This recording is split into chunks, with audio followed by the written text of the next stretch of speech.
Hello friends, आप सभी का आपके अपने चैनल पढ़ो.com में एक बार फिर से बहुत बहुत बहुत स्वागत है। और मैं आपका अपना रोशन एक बार फिर हाजिर हूँ आपके लिए एक नई और बेहतरीन वीडियो के साथ। दोस्तों, आज के वीडियो में हम जानेंगे कि आखिर ऐसा क्यों होता है, क्यों हमें प्यास लगती है, क्यों हमारी याददाश्त चली जाती है और क्यों होता है ऐसा। तो इसी तरह के नए नए रोचक प्रश्न लेकर आज के वीडियो में हम हाजिर हैं और उसका उत्तर भी देंगे। लेकिन उससे पहले एक छोटा सा काम, अब तक आपने हमारे चैनल को सब्सक्राइब नहीं किया है तो सब्सक्राइब ज़रूर करिए और बेल आइकन को भी ज़रूर दबाइए, ताकि हमारा हर वीडियो, हर अपडेट, हमारी हर मेहनत सबसे पहले मिले आपको। दोस्तों, आज के इस वीडियो में हमारा जो सबसे पहला क्वेश्चन है वो है, मनुष्य की याददाश्त क्यों चली जाती है। आखिर क्यों उनका माइंड काम नहीं करता, उन्हें कुछ याद नहीं रहता। तो इसका जवाब है दोस्तों कि बढ़ती उम्र के साथ साथ जब स्नायु कोशिकाएं, जिनमें मस्तिष्क का निर्माण होता है, धीरे धीरे मृत होने लगती हैं, वह मरने लगती हैं कोशिकाएं, जिससे मनुष्य की कार्य क्षमता कम होने लगती है, जिस पर आयु पर यह प्रक्रिया आरंभ होती है। वह मनुष्यों में अलग अलग होती है। एक वयस्क व्यक्ति में केवल उतनी की स्नायु कोशिकाएं होती हैं जितनी उसके जन्म के समय होती हैं। ये कोशिकाएं शरीर की वृद्धि के साथ साथ गुणित नहीं होती, जैसा कि अस्थि या त्वचा कोशिकाओं में होता है। वास्तव में जैसे जैसे कोई व्यक्ति आयु में वृद्धि करता है तो उसमें स्नायु कोशिकाएं धीरे धीरे कम होने लगती हैं, क्योंकि ये कोशिकाएं विभाजन नहीं करती हैं। अतः मृत कोशिकाओं के स्थान पर नई कोशिकाएं नहीं बनती हैं। इसी कारण उनका स्थान ग्लाय कोशिकाएं ले लेती हैं। 70 या 80 वर्ष की आयु में लगभग 1/4 स्नायु कोशिकाएं समाप्त हो जाती हैं। यही कारण है कि आयु वृद्धि के साथ मनुष्य की याददाश्त कम हो जाती है। कभी कभी दुर्घटनावश मनुष्य की स्नायु कोशिकाएं एकाएक निष्क्रिय हो जाती हैं, जिससे मनुष्य की याददाश्त चली जाती है। आगे जो हमारा क्वेश्चन है वह है, आखिर नाखून काटने पर दर्द क्यों नहीं होता।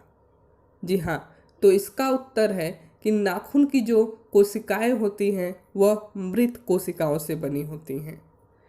नाखून में रुधिर कोशिकाएं नहीं पाई जाती हैं, उनमें खून का प्रवाह नहीं होता है, अतः इसे काटने पर दर्द नहीं होता।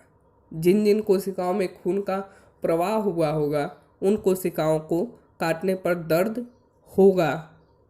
इसी प्रकार बाल हैं, इनमें कोशिकाएं मृत कोशिकाओं से बनी होने के कारण बाल को भी काटने पर दर्द नहीं होता है। और हमारा अगला सवाल है कि आंसू और पसीने का स्वाद नमकीन क्यों होता है।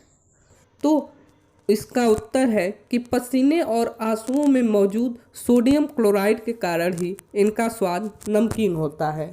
आँख और पसीना दोनों लवण के साथ साथ खनिज तथा कुछ अन्य रसायन होते हैं। जब लवणों की मात्रा शरीर में आवश्यकता से ज़्यादा होती है तब इन्हें बाहर निकाल दिया जाता है।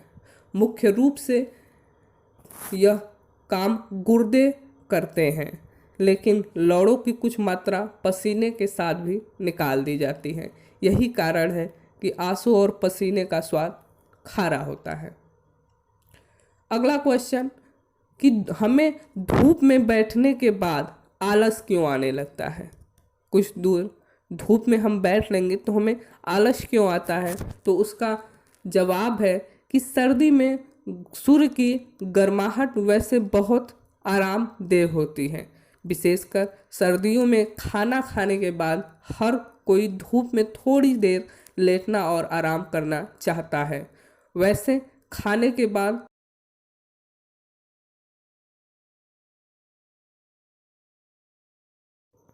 खून को खाना पचाने के काम पर लगा दिया जाता है और दिमाग को भेजे जाने वाले रक्त भी इस काम में लग जाते हैं। इसी वजह से आलस आता है।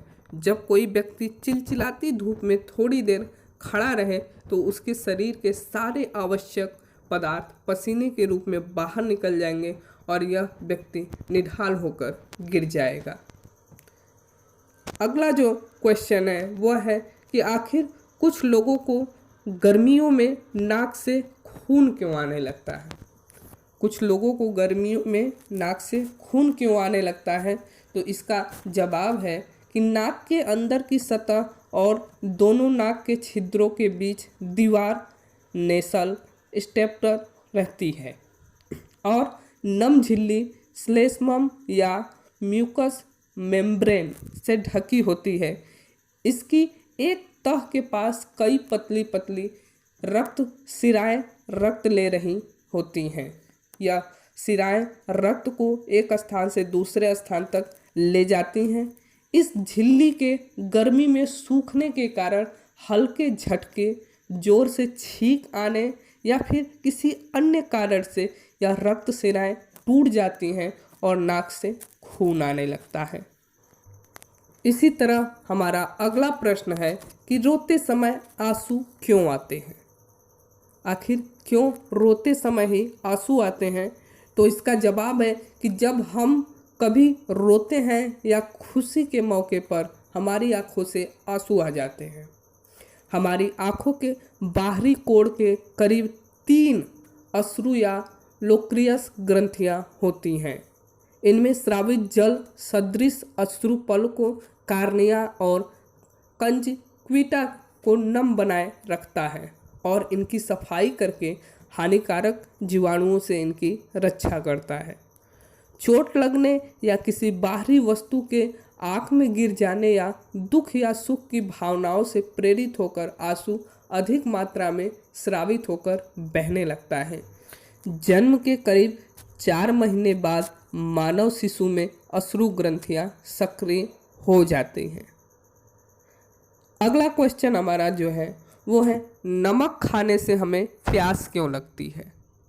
तो इसका जवाब है कि नमक खाने पर शरीर की कोशिकाओं या जल गुर्दों की ओर आ जाता है, जिससे शरीर में अन्य भागों और पानी की अस्थायी कमी आ जाती है, जिसकी पूर्ति के लिए हमें प्यास लगती है। एक और सवाल जो आपके मन में आता होगा कि आखिर हमें प्यास क्यों लगती है।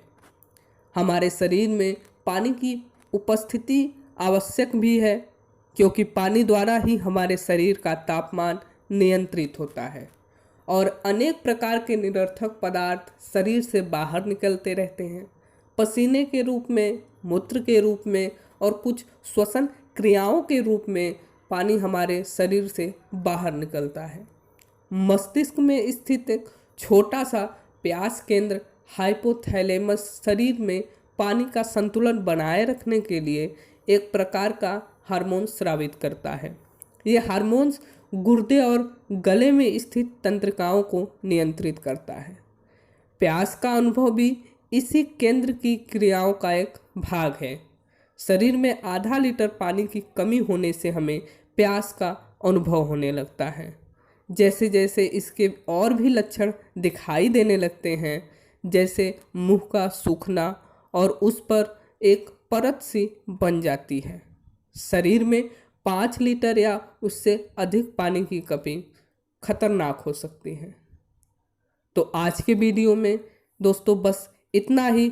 हमें आशा नहीं, उम्मीद है कि आपको यह वीडियो बहुत ही पसंद आया होगा और आपने बहुत सारी बातें जानी होंगी। तो हमें कमेंट करके ज़रूर बताइए कि आपको यह वीडियो कैसा लगा। और हाँ, कमेंट के साथ साथ इस वीडियो को लाइक और चैनल को सब्सक्राइब भी ज़रूर करिए।